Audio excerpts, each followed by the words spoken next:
Okay, so ngayon natapos na ang stint ng ating Gilas Pilipinas at nakamit natin ang unang panalo na hindi naman talaga ito counted, pero masaya tayo dahil natalo natin yung ating erstwhile enemy or erstwhile competitor na China.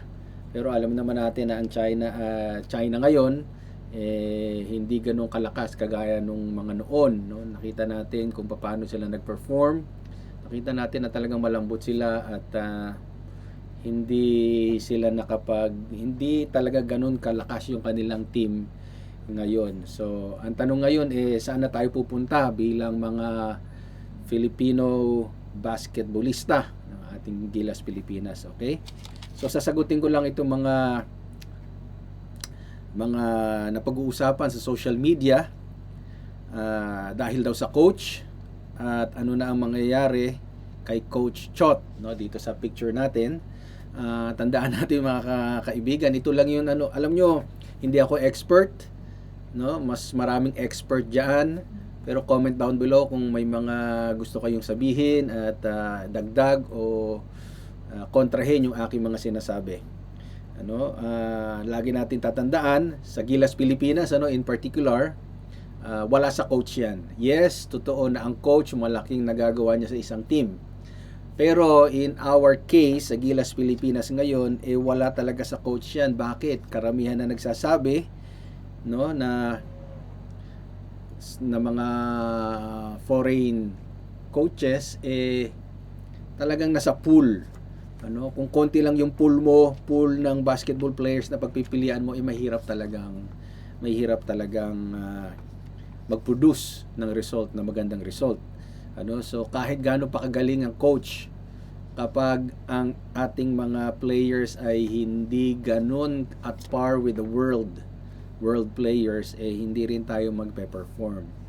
Lagi nating tatandaan, no, sa laro natin noong mga panahon ni Andre Blatch, doon tayo tumaas yung kumpiyansa na kaya natin makipag-compete. Hindi tayo natatambakan ng Argentina, ng mga nakalaban natin doon sa World Cup noon, dahil yung big natin na si Andre Blatch, yan talaga ang nagdala ng ating team.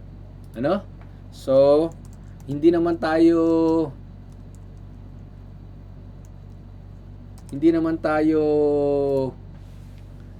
mahina, hindi naman tayo mahina sa mga point guards.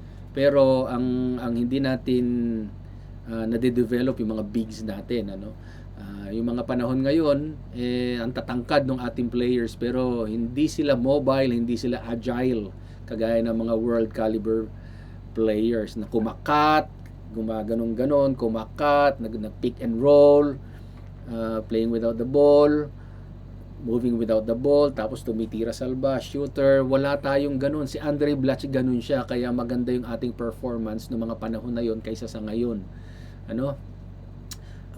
Ang dinagdag natin ay si Jordan Clarkson. Clarkson ay napakagaling na player, pinag-aagawan ito, talaga pumupuntas ng 30 points. Ang problema, marami tayong guards. Ang bigs ang problema natin, kaya wala sa coach, nasa players talaga din yan. Wala sa coach sa ating case ngayon, dahil yung kay Andre Blatch nakita natin na maganda yung kanilang performance, kasi yung big natin na si Andre Blatch, magaling talaga yun siya, at marami tayong point guards. And namimiss nga natin, Jason Castro, sila Romeo, sila Jimmy Alapag, Tenorio, ayan yung mga malalakas. Pero alam mo, kahit gaano ito kalakas, pag tinabihan mo ito ng Jordan Clarkson, manghihina rin ito at mahihiya ng tumira dahil meron ngang number 1 priority shooter. So lahat, kahit sinong ilagay mong point guard dyan o guard, na shooting guard or whatever sa Gilas ngayon, pag andyan si Jordan Clarkson, sayang lang sila. Sayang lang sila. Hindi nga sila nagbababa ng bola, hindi rin sila tumitira, kasi nga nahihiya sila kay Jordan Clarkson. Kahit sino naman player natin mahihiya tumira, tapos nandiyan si Jordan Clarkson na napakagaling. So yung mga bigs na lang natin ang problema. Si Jordan Clarkson, nung nanonood ako, kapag tumira, sumablay, wala nang rebound talaga. So Ayun ang naging problema natin. So, kung pag-uusapan natin ng coach, kahit sinong coach ang ilagay mo dyan, talagang wala rin magagawa kung yung ating mga players ay hindi kasing talented. Yung ating mga bigs, hindi kasing talented kagaya ng mga bigs ng ibang bansa. Okay? So, pangalawang sasagutin ko ay kung kayo ay may comment, i-comment down below. Pangalawang sasagutin ko ay pang-Asia lang ba talaga tayo o pang-world? Okay, tatandaan natin kung nanonood kayo ng mga analysis sa ating mga social media, hanggang ngayon tinatanong pa kung tatanggalin mo, nagkasamaan ng loob si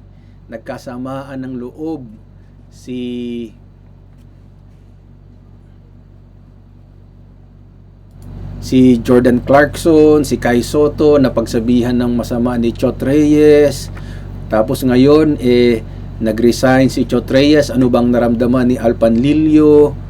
So makikita nyo dito mga kaibigan at mga kababayan, ang Filipino talaga ay emotional. Lagi nating tatandaan na lahat ng mga players dyan ay professional. Ang coaches ay professional. Dapat let us treat them as one. Mga professional na yan, hindi na dapat tayo nag-uusap-usap kung nasaktan ba siya, may mga naramdaman ba siyang hindi maganda, kaya hindi siya nakapaglaro ng maayos, nasaktan yung kanyang damdamin. Ayan ang problema ng mga Pilipino. Ang una muna yung damdamin. Kung mapapansin nyo, kapag naglalaro yung mga European countries, naglalaro yung mga South American countries, yung mga Middle Eastern countries, talagang pinapagalitan nila yung mga kapwa players nila. Pag hindi sumunod ng play, pag inutusan ng gano'n, sabi walang nagbabantay, gumaganon. So, nagagalit pero hindi sila naapektuhan. Dito sa Hong Kong, yan ang problema ng mga Pilipino. Mapagalitan ng amo, tiklop agad at sama ng loob hanggang matapos na yung kontrata. Pero yung mga in-check, sumigaw ngayon yan, mamaya wala na. Hindi nila iniisip yung emotion. Sa kanila, trabaho ang importante. So, bilang mga Pilipino, pangalawa na natin yung ating mga samaan ng loob, yung ating emotion. Tignan natin yung talagang talent, tignan natin kung ano ang magagawa nating lahat. Hindi yung masasaktan siya kaya wag tanggalin, maraming magagalit kung hindi mo isasama si ganitong player, maraming magwawala kung ganito, etc. Hindi ganun Dapat tayo ay mga professional dahil yung mga kalaban natin ay mga professional players. At isa pa, ang naging problema ng Philippines, kahit bigyan mo ng magaling na coach, kahit bigyan mo ng napakagagaling na players, ito yung magiging problema. Mga Filipino players, ito yung magiging problema. Ang approach natin sa ating games. Ang approach natin sa ating games is not to win, but to be pleasing to the eyes of the audience. Dahil napagaya talaga tayo sa Amerika na gusto natin yung mga ankle breakers, gusto natin yung mga slam dunk, gusto natin yung pagtumira may forma, gusto natin nagsisigawan yung mga tao. Bahala talo basta gwapo, bahala matalo basta may forma, bahala sumabla yung tira basta may forma. Ganon tayo dahil commercial ang ating iniisip, business. Hindi talaga tayo makabansa. Kaya kung makikita mo yung mga analysis, yung mga pananalita ng mga coaches o yung mga managers ng mga basketball teams, magpapaalam pa sa PBA, magpapaalam pa sa SBP, may dadaanan ka pang mga ganito, may mga ganun pa. Dahil kaya hindi talaga tayo makabansa. Dahil kung makabansa tayo, talagang pag sinabi ng coach, gusto ko siya, gusto ko to, gusto ko siya, talagang release mo yan. Kasi nga makabansa tayo, gusto natin itaas yung ating bandila. So, kung magpapaalam ka ba, hindi pwede yan. Dapat mapasok siya kasi walang talk and text, siya na lang. San Miguel yung nagmi-meeting, San Miguel lang, walang rain or shine, walang mga iba't iba kiya, etc. etc. Talagang hindi tayo talaga makabansa. Aminin na natin yan. Dinadaan pa natin sa mga business approach. Ano? So, makikita mo pa rin yung approach natin sa game. Ito yung difference ng Philippine brand of basketball. Ano, one-on-one, blah blah blah, tapos post-up player, post-up. Laos na yun, mabagal tayo masyado. Itatapatan ka ng mga malalaking, mga mabibilis na nagtatakbuhan, patay na tayo. Ano? Isa pang mapapansin mo dito sa ating mga sa approach natin sa games, hindi talaga tayo professional. Marami akong napapakinggan ng mga analysis at mga analyst. Kapag nagsalita sila doon sa kino-compare ko kasi sila sa mga analyst ng basketball sa world, sa Europe, sa Amerika, no? Na kapag nag-comment sila doon sa basketball game, like pinapakinggan ko, no? Ayoko makinig doon sa mga Filipino commentators Kasi sa Filipino commentators makikita mo, dapat ganto, nalit lang konti si Junmar, dapat pinostehan niya, dapat ganun, dapat pinasa na niya kay kaagad, kaya naagaw, sana transition defense. Mga ganun lang yung mga sinasabi nila. Hindi talaga educational.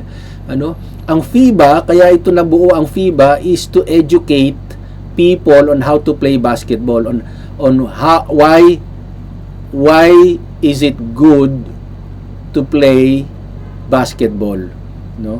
Why do you want to play basketball? Kaya makikita nyo sa FIBA, ibang-iba yung mga niya, bawal mag-foul lang hindi mo hinahabol yung bola, bawal lang manakit ng kapwa kung tumira yung bawal yung mga flop, yung magpapa-charge ka kunwari, gaganon, iti-technical ka. Bakit kailangan ganon?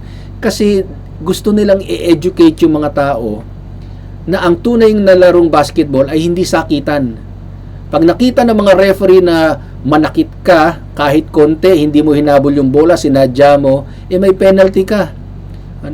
Mapapansin mo pa dito, may mga plays dito na mga tinatawagan na hindi alam ng mga Filipino, or alam nila pero hindi na nila nakakalimutan nilang nagagawa nila, nakakalimutan nila na bawal pala sa FIBA.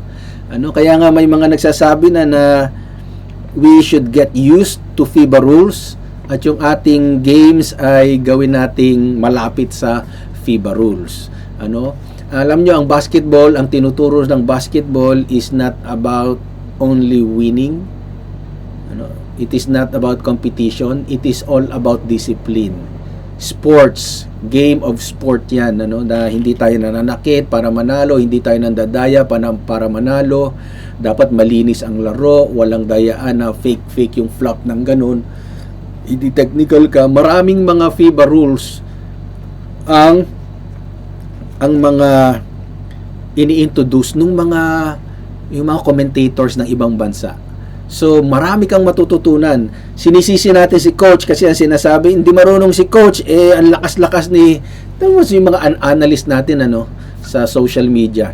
Sabi, on the roll si ang galing-galing ni mainit si Abando, mainit si Junmar, bakit nilabas ka agad? Mainit si ang ganda nung laro ni bakit nilabas ka agad? Diyan mo makikita na ang mga Pilipino ay talagang personality-oriented, nakatingin sa tao.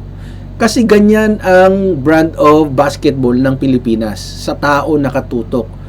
Hindi sa team. Sa Europe kasi at sa ibang bansa, nasa team nakatingin. Kung ano yung ginagawa ng team. Hindi nyo ba alam na bakit nilalabas yung mga maiinit sa shooting, ganun-ganun? Kasi nag-adjust yung kalaban.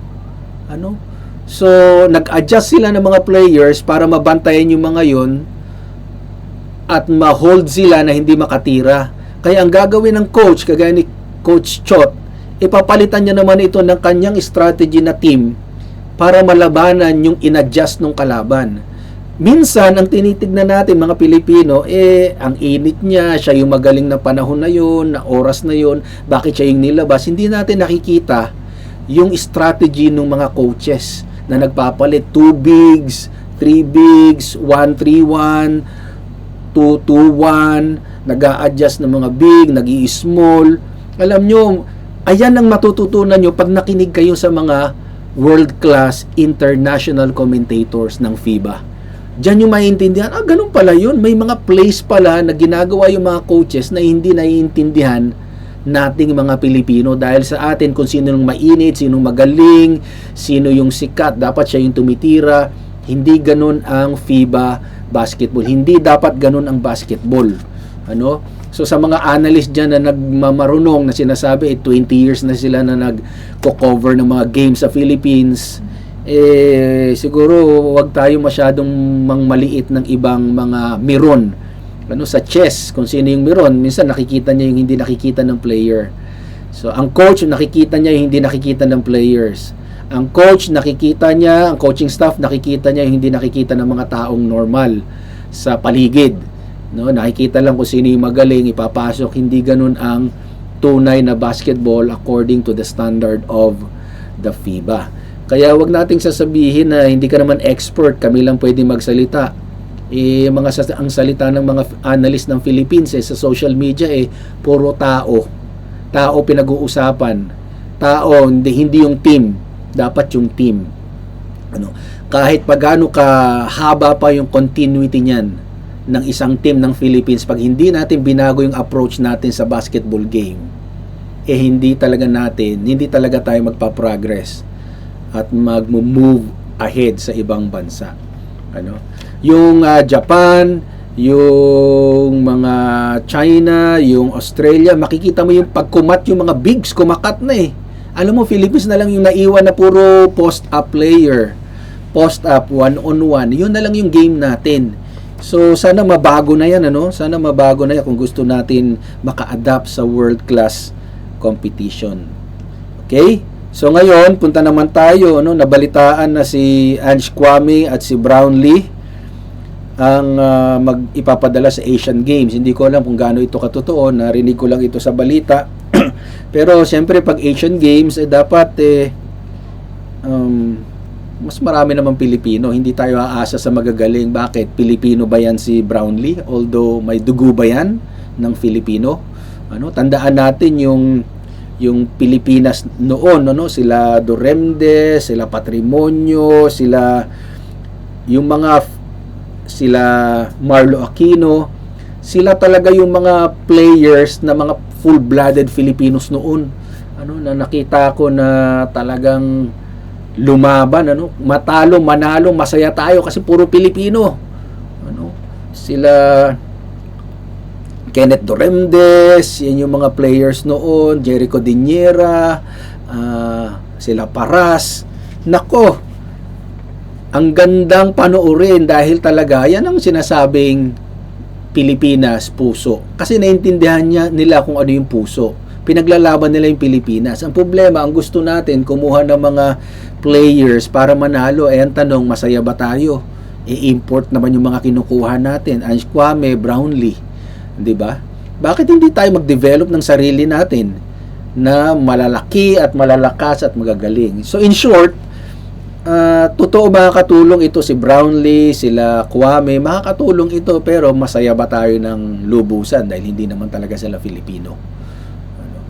So nagsasayang lang tayo ng ating sigaw na hindi naman talaga sila Pilipino. Mas maganda talaga yung mga full-blooded Filipino. At kahit sino pa ipadala mo dyan, pag hindi nagbago yung ating style of playing, yung ating approach to the game na talagang basketball, hindi talaga tayo uusad. Okay? So, ano pa ba? Sinasabi pa, tinan mo, yung mga analyst natin ang sinasabi pa, masaya ba yung mga masaya ba yung mga foreigners na andito sila, nabilib ba sila sa Pilipinas sa ating hosting? Tingnan mo, no? Ang mga Pilipino talaga ganun. Ang tinitingnan pa natin kung ano ang iniisip ng ibang tao sa atin. Ang sabi pa magaling daw tayo mag-English, we are very helpful, we are so accommodating. Alam nyo mga kapatid, minsan sinasabi natin magaling tayong analyst, magaling tayo sa ganito, magaling tayo. Sinasabi yan ng mga hindi pa naka-abroad. Nakakalungkot man sabihin, pero ang mga tao sa abroad na mga mayayamang bansa, ang tingin nila sa Filipino ay mababa. Tanggapin na natin yan, Tanggapin na natin yan kahit gaano tayo kagaling mag-English. Bakit mahirap tayo? Japan, Korea, Hong Kong, Taiwan, China, Vietnam. Marunong ba sila mag-English? Hindi. Pero bakit andun lahat ng pera? Kasi hindi yan nasa English. Nasa disiplina yan. Hindi yan sa pagiging accommodating, helpful. Nakakatulong yon. Pero bakit ang mga investors wala sa Pilipinas? Kasi nga, mababa yung tingin nila sa atin kasi wala tayong disiplina. Okay? So, ang pinag-uusapan natin, ano ba yung naramdaman nila? Masaya ba sila? Yes, masaya sila dahil mga ganito mga traits ng Filipino, pero actually they are not happy and they are not really impressed with our country. Totoo yan, maniwala na kayo sa akin, kapag nakapunta kayo ng ibang bansa, mag-open yung mind nyo. Mag-open yung mind nyo, sasabihin nyo, grabe pala. Hindi pala, wala talagang disiplina ang mga Pilipino. Kaya, lagi nating tatandaan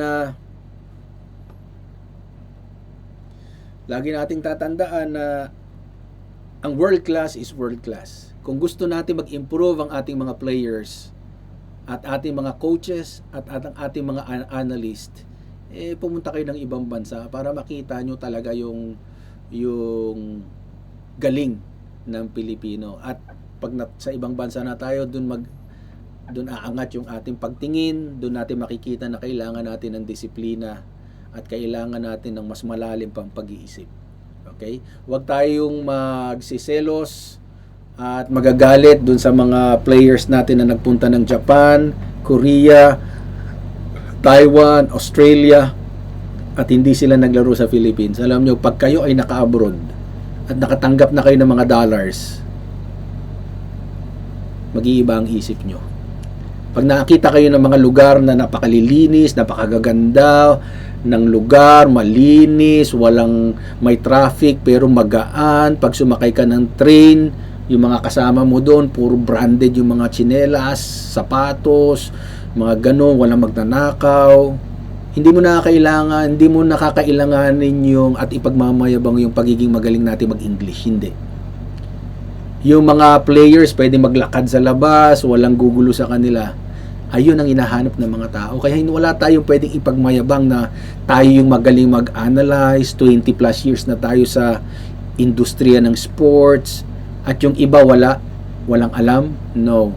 Pumunta ka ng ibang bansa at doon mo marirealize na tayo palang mga Pilipino, kulang tayo sa kaalaman. Okay? So, ang point ko lang dito, magtulungan tayo at i-train natin yung sarili natin maging disiplinado.